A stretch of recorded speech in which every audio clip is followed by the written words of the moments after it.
رکیب سے کی کہانی تو بہت ہی زیادہ کمپلیکیٹڈ ہو چکی ہے۔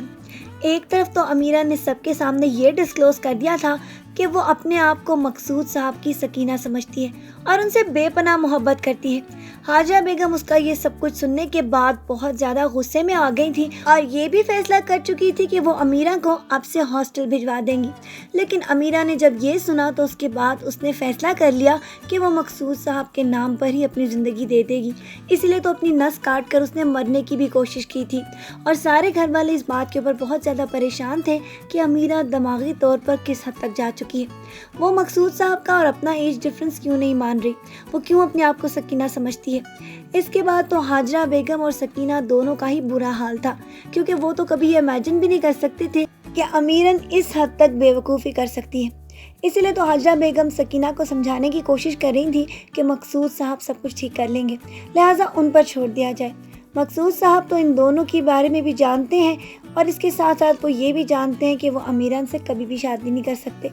اسی لیے تو حاجرہ بیگم کے سمجھانے کے بنا ہی وہ خود ہی اس کے پاس جا کر اس کو سمجھائے تھے کہ جو غلطی میں اپنی زندگی میں کر چکا ہوں تم اسے دہرانے کی کوشش نہ کرو، کیونکہ میں نے کبھی زندگی میں اس کے بعد تو سکون پایا ہی نہیں۔ جبکہ دوسری طرف انشا خود ہی اپنے میاں سے خلا لینے والی ہے، کیونکہ اس کو معلوم ہو چکا ہے کہ عبدل کو اب اس میں کوئی بھی انٹرسٹ نہیں رہا، وہ تو اپنی کلیگ میں کچھ زیادہ ہی انٹرسٹ دکھا رہا ہے، اسی لیے تو وہ اس کے ساتھ باہر پڑھنا چاہتا ہے۔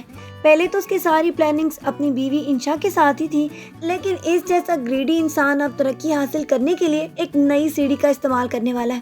اسی لیے تو انشا اس کی نیچر کو سمجھ چکی ہے کہ پہلے وہ کس طرح اس کو بیوقوف بنا کر اپنے گھر کا کرایہ اور اس کے علاوہ کھانے پینے کا سامان بھی اسی سے منگوایا کرتا تھا۔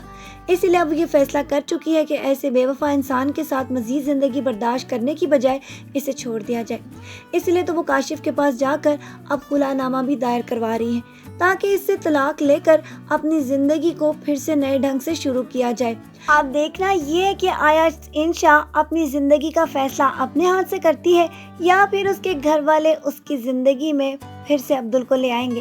آپ کی اس کے بارے میں کیا رائے ہے کہ ایسے بے وفا انسان کے ساتھ انشا کو اپنی زندگی گزارنی چاہیے یا نہیں؟ اپنی رائے سے ہمیں ضرور آگاہ کیجیے گا اور آج کے پرومو ریویو ویڈیو کو یہیں پر ختم کرتے ہیں۔ پھر ملیں گے، اپنا ڈھیر سارا خیال رکھیے گا بہت ساری دعاؤں کے ساتھ۔ اللہ حافظ۔